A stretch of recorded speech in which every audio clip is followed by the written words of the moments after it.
dans le livre de Genèse, le chapitre 18, le verset 12, Sarah fait référence à Abraham comme étant son Seigneur. Et ceci démontre ici également du respect, parce qu'un Seigneur, c'est un maître, un Seigneur, c'est le patron, c'est le chef.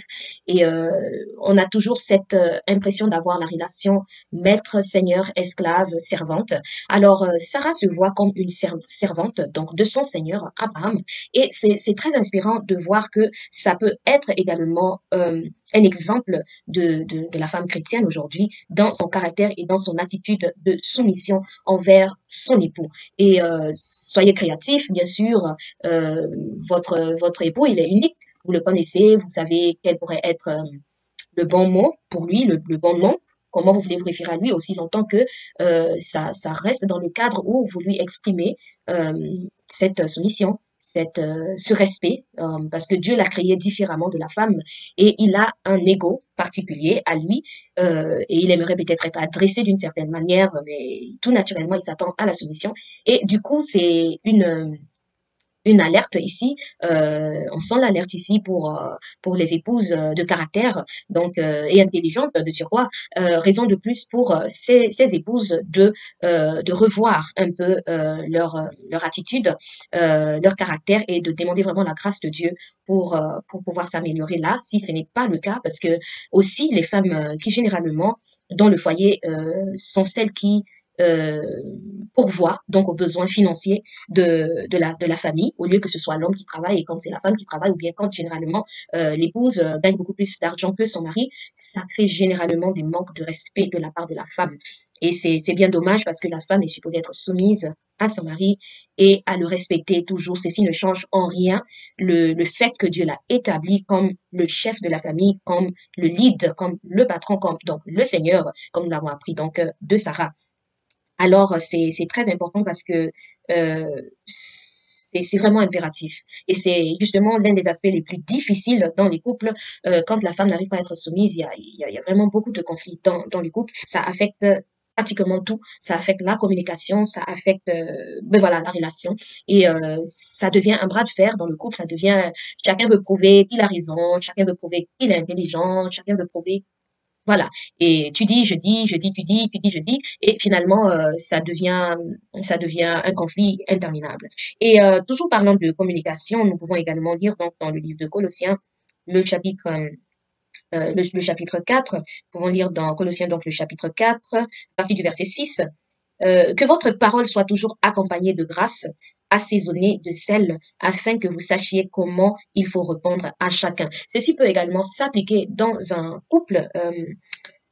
Parlons de la soumission, c'est l'attitude, mais la parole de Dieu nous donne encore une recommandation qui est maintenant dans le choix des mots. Alors, quand on parle des paroles, alors il est question ici des choix des mots. Qu'est-ce que nous choisissons de dire?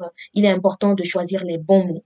Et non seulement les bons mots, mais savoir également parler au bon moment. Parce que c'est très important. Une épouse sage doit connaître le bon moment pour parler à son époux, parce qu'elle doit le connaître, elle doit l'étudier, apprendre à connaître quel est le bon moment de lui parler et quel est le moment de ne pas lui parler. Nous prenons un exemple, il revient du boulot, ou bien il revient d'une réunion, d'une rencontre d'affaires. Bref, il rentre. La première des choses n'est pas de le courroucer avec des paroles, même si vous avez une attitude soumise.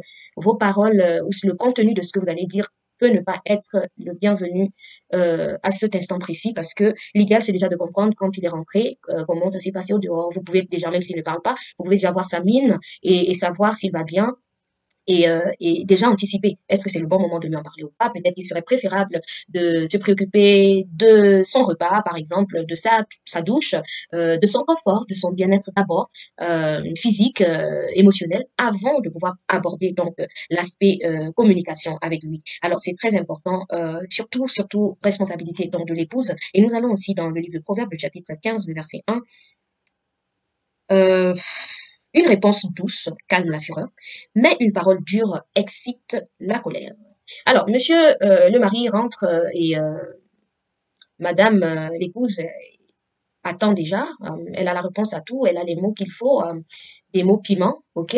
Et voilà, elle n'attendait que son retour, elle n'attendait qu'il ne dise un mot. Et là, dès que monsieur dit quelque chose, et ben voilà, c'est parti, ce sont des balles qui sortent et Deux fois, il ne comprend rien à ce qui se passe et tout ce qu'il a envie de faire, c'est de sortir. Il peut ressortir très rapidement où il est tout calme, mais en fait, il vous dit pas ce qui se passe à l'intérieur de lui. Et là, du coup, chère épouse, vous exposez votre mari à beaucoup de dangers parce qu'il souhaiterait être très, très, très loin de vous à ce moment. Les dames, les femmes, les épouses aiment bavarder, mais pas les hommes. Généralement pas, généralement pas. Et quand la femme bavarde beaucoup, quand elle envoie des mots très durs, des mots insolents, des paroles qui ne sont pas douces du tout, ça donne une seule envie, c'est de fuir cet environnement. Et bien sûr, il est aussi important de mentionner que c'est réciproque, bien sûr, pour également la femme, parce que comme je dis, généralement, c'est pas évident que ce soit le cas chez l'homme, mais il y a également des époux qui sont complètement le contraire de ce que les épouses sont supposées être en termes de caractère ou de personnalité, parce que ce sont eux qui bavardent plus que même leur épouse. Alors, ça donne également la même envie. Alors, donc, que vos paroles soient super, super douces, que vos paroles soient super, super tendres, faites le choix des mots correctement, choisissez le bon mot et également au bon moment. En fait, ça peut être réciproque, mais généralement, c'est nécessaire plus pour l'époux que pour l'épouse dans un couple.